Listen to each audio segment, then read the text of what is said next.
सुधा समाधान।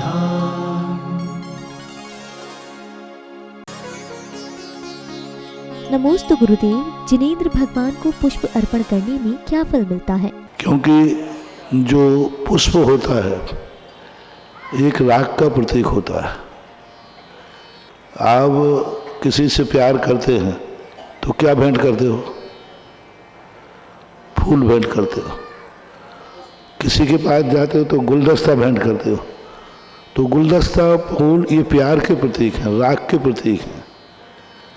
तो इनके लिए प्रतीक होने के कारण से उनको वहाँ समर्पित किया जाता है कि हे भगवान, ये मुझे नहीं चाहिए, ये तो मैं आपके सामने समर्पित करता हूँ, त्याग करता हूँ। मुझे तो वो वितरागता, निष्काम दशा चाहिए जो आपने प्राप्त की है। ये प्रतीक के रूप में है। जैसे कि दीप है, तो जैसे दीप अंधकार मिटा रहा है, ऐसे ये भगवान ज्ञान दीप हमारे अंधकार को मिटाए।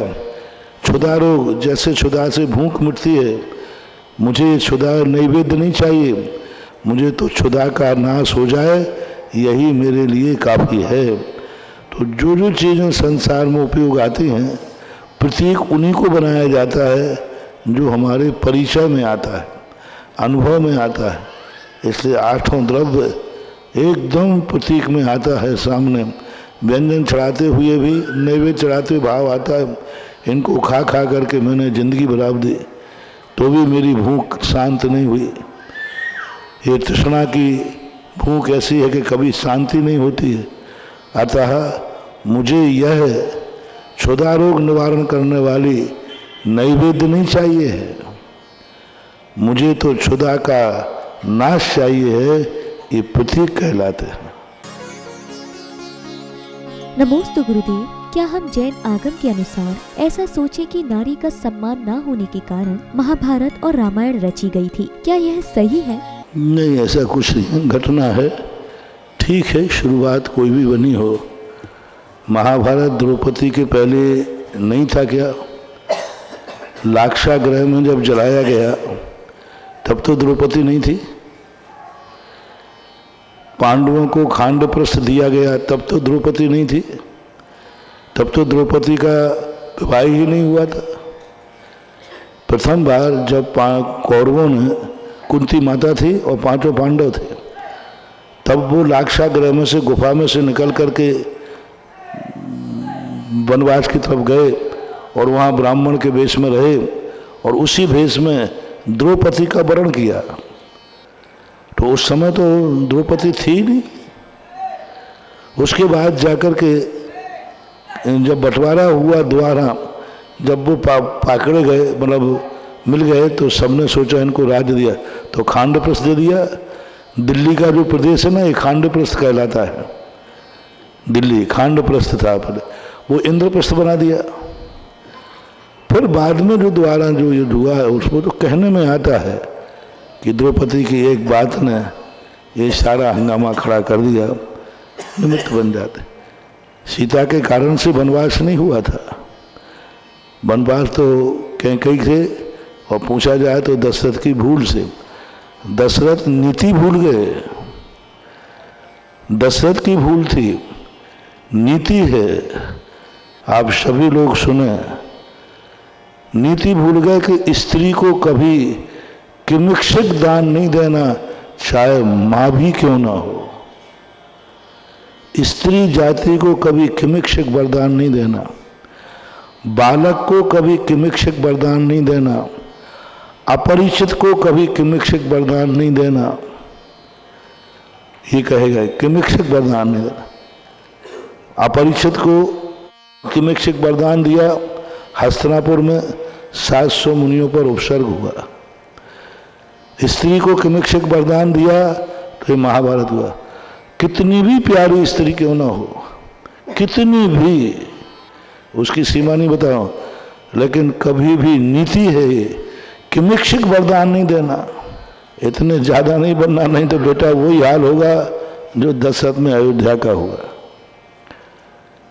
तो ये नीतियाँ की थी। दशरथ जी वहाँ नीति भूल गए कि क्षत्रिय कभी स्त्री को किमिक्षक वरदान नहीं देना चाहिए, क्योंकि किमिक्षिक वरदान का दुरुपयोग हो सकता है और वही किया, उस किमिक्षिक वरदान का दुष्परिणाम था। तो भूल होती है, ठीक है। राम और रावण युद्ध में विदेही निमित्त बने, उसमें विदेही की क्या गलती थी? बस इतनी सी गलती थी कि लक्ष्मण जी को वहां से हटा दिया।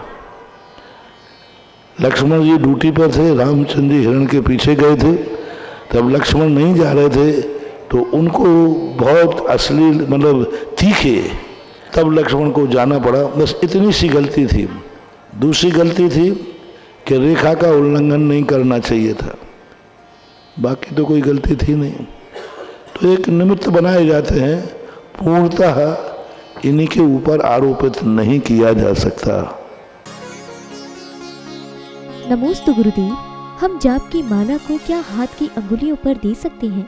शास्त्रों में, प्राचीन परंपरा के शास्त्रों में जपने के लिए माला का कोई उपयोग नहीं किया गया। मालाओं का उपयोग बहुत बाद में आया।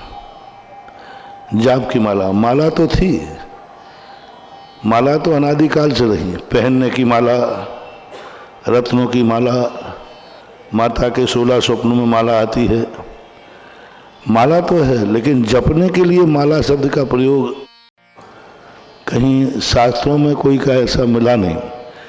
बाद में जाकर के जब भट्टारकों का विशेष रूप से प्रभाव रहा, उन लोगों ने जरूर मालाओं को, नाना प्रकार की मालाओं का, सूत की माला का वर्णन, रत्नों की माला का, फिर बहुत सारी बातें आई।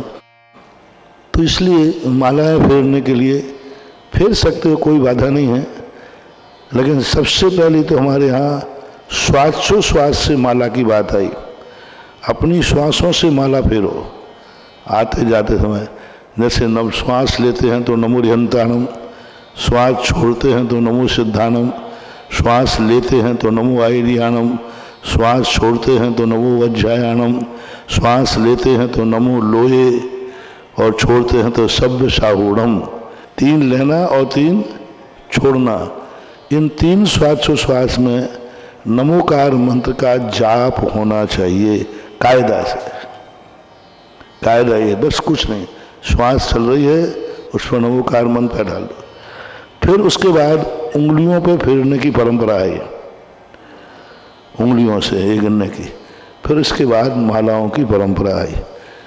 वर्तमान में एक बहुत बड़ी कमी देखने आ रही मंदिरों में, माला का प्रसंग आया। सूत की माला है। मंदिर में अशुद्धि 3 चीज़ों से होती है।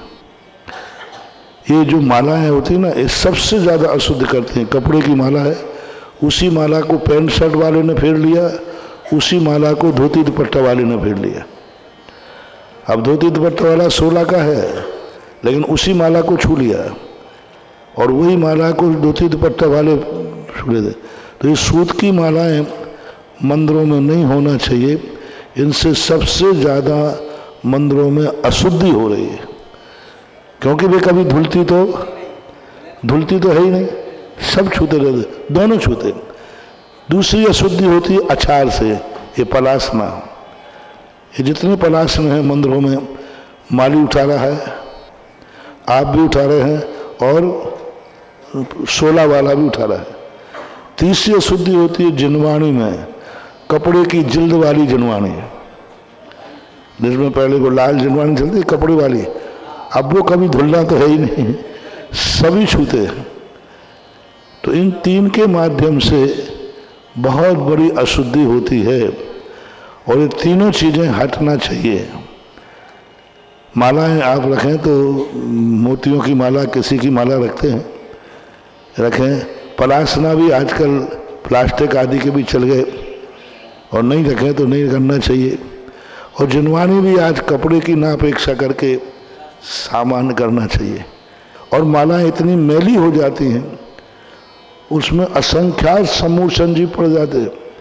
आपने मालाएं फेरी, आपका पसीना आ गया, लगेगा पसीना मैली होगी। अब जैसे मैले पसीना होगा, उसमें समूह संजीवों की उत्पत्ति हो जाएगी। और चूंकि धागा के होने से कोई बीमार व्यक्ति फेर गया और उसी को आपने फेर दिया तो जाएगा नहीं, इसलिए मोती आदि की जो मालाएं होती हैं कोई ज़्यादा महंगी नहीं पड़ती, स्फटिक की है, मोती की है, अथवा नकली मोती की पहन लो शुद्धि की अपेक्षा, तो कम से कम उसमें अशुद्धि नहीं आएगी और वे गंदी भी नहीं होती हैं, साफ बनी रहती हैं। इतना ध्यान माला के संबंध में जरूर रखना चाहिए। नमोस्तु गुरुदेव। चेतन मन, अवचेतन मन और अचेतन मन का क्या अर्थ है? चेतन जो मन होता है उसे उपयोग कहते हैं। ज्ञान, जब हमारी ज्ञान चेतना मन की तरफ जाती है तो चेतन मन कहते। अवचेतन मन कहलाता है जब व्यक्ति मूर्छित हो जाता है, जब व्यक्ति अपनी धारणा आदि शक्ति खो बैठता है। अचेतन मुंह कहलाता है जो हृदय में 8 पाखड़ियों वाला एक कमल दल होता है, जिसका आलम्बन लेकर के व्यक्ति विचार करता है। तो पुद्गल वर्गणाओं से हृदय के मध्य में 8 पाखड़ी बने हुए को अचेतन मन कहते हैं। नमोस्तु गुरुदेव। मृत शरीर का रात्रि में दाह संस्कार क्यों नहीं कर सकते? नहीं, उसमें कई कारण होते हैं कि रात्रि में एक तो अनेक प्रकार की हिंसा आदि का विकल्प होता है। मरघटों के अंदर रात्रि में आसुरी शक्तियों का प्रभाव होता है, नकारात्मक स्थितियां बनती हैं और रात्रि में पापी जीवों की शक्तियां जागती हैं। पापी जीव आक्रमण कर सकते हैं और ये बात भी शास्त्रों में आया है। पूज्यवर श्रीकोटि महाराज ने लिखा कि रात्रि में यदि किसी का मरण हो जाता है तो एक पैर के अंगूठे को चीरा लगा दिया जाता है, जिससे कारण दिया है कि रात्रि में जो निशाचर होते हैं, व्यंतर आदि होते हैं, ये विचरण कर सकते हैं।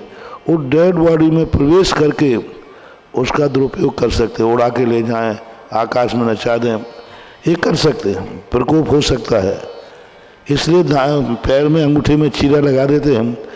खंडित शरीर में प्रेत आत्मा प्रवेश नहीं करती है, ऐसा उल्लेख जैनागम में, जैन शास्त्रों में है। तो एक कारण तो वो है ही, और दूसरा कारण यही है कि रात्रि में आसुरी शक्तियां बढ़ती हैं, कोई भी आक्रमण आदि कर सकता है, दुरुपयोग कर सकता है। नमोस्तु गुरुदेव। मुझसे कुछ बुरा ना हो जाए, मुझे इस बात का हमेशा भय क्यों बना रहता है?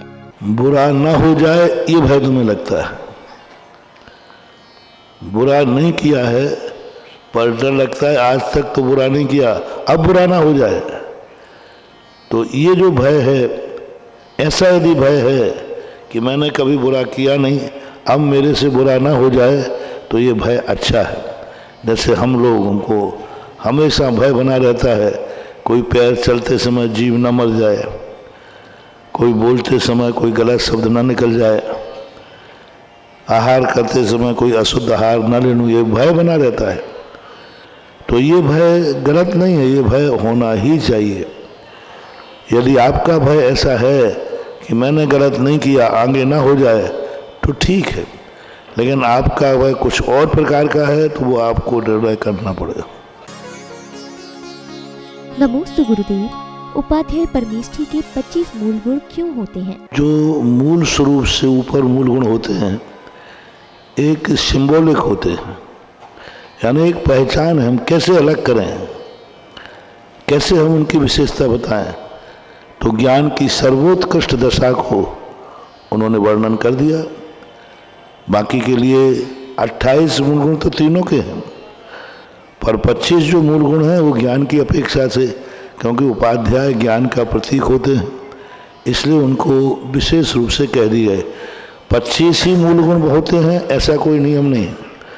पूज्यवर नेमिचंद महाराज ने तो 25 मूल गुणों का वर्णन नहीं किया, उन्होंने तो उपाध्याय परमेष्ठी का वर्णन करते हुए कहा, जो रहनत जुत्तो निच्चा उपदेश दो निर्दह सो उपजायो सो साहू नमो तस्य, यानी भी उपाध्याय परमेष्ठी का रूप दिया।